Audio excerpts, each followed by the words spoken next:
Hello friend, good morning. সবাই কেমন আছো? আশা করি ভালো আছো। পূজা ব্লগে সবাইকে ওয়েলকাম জানাচ্ছি। দেখো আজকে কি রান্না করব। আর আমার মুখের পরিস্থিতি দেখতেই পাচ্ছ যে আমার মুখটা অনেকটা ফুলে গেছে দাঁতের ব্যথার জন্য। আর এদিকে অপারেশন করার কথা আছে, যে দাঁতটা তুলে ফেলবো। আর এই ব্যাপারে তোমাদের সাথে পরে শেয়ার করব একটা কথা। আর হচ্ছে দেখো কুমড় নিয়ে আসি, কুমড় দিয়ে আজকে রান্না করছি হচ্ছে মাছ। কি মাছ? চাকা মাছ। আমি এই মাছটার নাম সত্যি জানি না। আর হচ্ছে এই মাছটা আমি ধুয়ে ধুয়ে রেডি করে নিয়েছি, কুমড়টাও কেটে নিয়েছি। এই পেঁয়াজ আর লঙ্কা সব ফোড়ন দেবো। আর এদিকে হচ্ছে মশলাটা করা হয়ে গেছে, সব রেডি করে তোমাদের সাথে শেয়ার করছি, নাহলে ভিডিওটা অনেকটা লং হয়ে যায়, তোমরা স্কিপ করে চলে যাও। আর এদিকে তেলটা দিয়ে দিচ্ছি, মাছ ভাজার জন্য দিয়ে দিব। তেলটা গরম হলে মাছ ভাজতে বসিয়ে দেবো। এদিকে হলো আমার তেলটাও গরম হয়ে গেছে, মাছটা হলুদ লবণ দিয়ে মাখিয়ে নিয়ে আমি মাখা হয়ে গেছে। এখন হচ্ছে মাছটা দেওয়ার বেলা কড়াইতে তেলটা গরম হয়ে গেছে, দেখি চেক করে, হ্যাঁ গরম হয়ে গেছে। এখন একটা একটা করে সব মাছ দিয়ে দেবো আমি। আর তোমাদের সাথে একটা কথা শেয়ার করেছি যে এই যে আমার যে ভিডিওগুলো দেখো তোমরা, প্লিজ অবশ্যই একটা লাইক একটা কমেন্ট অবশ্যই করবে। একটা লাইক আর একটা কমেন্ট করলে তোমাদের কিচ্ছু যায় আসবে না, কিন্তু একটা লাইক আর একটা কমেন্ট করলে আমি বুঝতে পারবো যে কারা কারা আমার পেজটা ফলো করো, আমার পেজের মধ্যে মানে এত ভালোবাসা দিয়ে যাও। তাহলে আমিও তাদের ভিডিওতে গিয়ে প্রচুর প্রচুর হলেও ভালোবাসা দিয়ে দেবো। আর এখানে মাছটা একবার মাছ ভাজা হয়ে গেছে, আরেকবার দিলাম। এখন হলো পুরো মাছটাই ভাজা হয়ে গেছে। এখন হচ্ছে মাছগুলো তুলে নেবো আমি। তারপরে হচ্ছে আমরা তেলটা দিয়ে দিছি আগেই, আর দেখাইনি।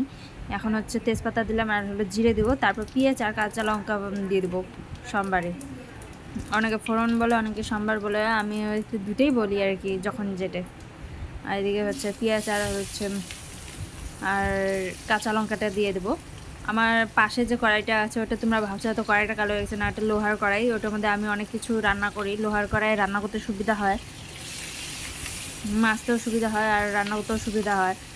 আর এদিকে হচ্ছে একটু হালকা লাল লাল হতে হবে। লাল লাল হয়ে গেলে আমি হলুদটা দিয়ে কুমড়টা দিয়ে দেবো, দিয়ে ভালোভাবে মিক্স করে নেব। এদিকে হলুদটা দিয়ে দিয়েছি। এখন হলো আগে তেলের মধ্যে মিক্স করে নিতে হবে, তারপর কুমড়টার সাথে মিক্স করবো।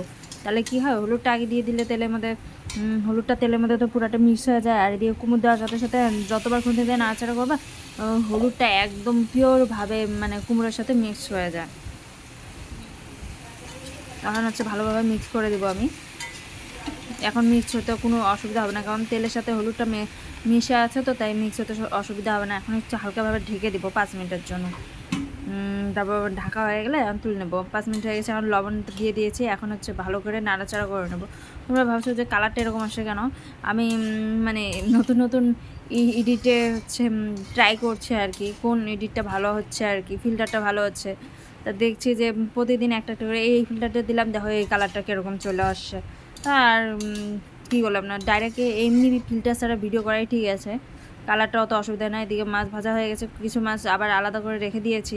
যারা যারা মাছ ভাজা খাবে তো খাবে, আর যারা আর কয়েকটা তরকারির মধ্যে দিয়ে দেবো। আর বাড়িতে লোকও নাই বেশি, অল্প কয়েকজন, তাই অল্প কয়েকটা মাছ রেখে দিয়েছি, কে খাবে। আর যারা যারা ভিডিও দেখছো প্লিজ খেতে চলে এসো, তোমাদের জন্য সবার জন্য নিমন্ত্রণ রইল।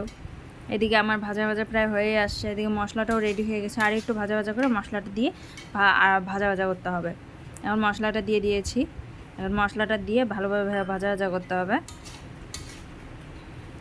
এখন হচ্ছে মিক্স করে নেব ভালো করে। এখন ভালোভাবে মিক্স করা হয়ে গেছে আমার।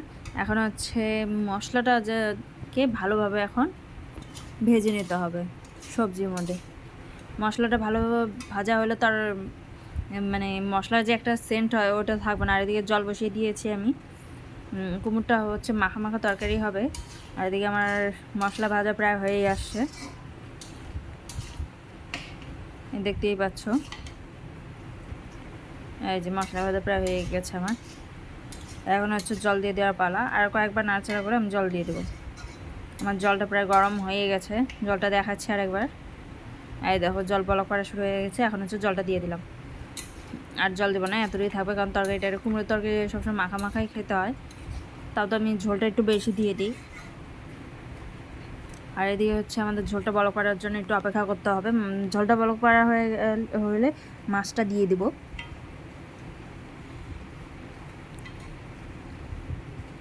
আর আমার হচ্ছে আমি বুঝতেই পারছি না যে আমার হলো রিচ এঙ্গেজগুলো কেন হচ্ছে ডাউন হয়ে যাচ্ছে দিন দিন। আমি বুঝতেই পারছি না। আর ভিডিও মানে কিছুদিন আগে ভিডিও ভালো মতো পোস্টই করতে পারিনি, ওর জন্য মনে হচ্ছে রিচ এঙ্গেজ 3 সেকেন্ডের ভিডিওগুলো এগুলো ডাউন হয়ে গেছে।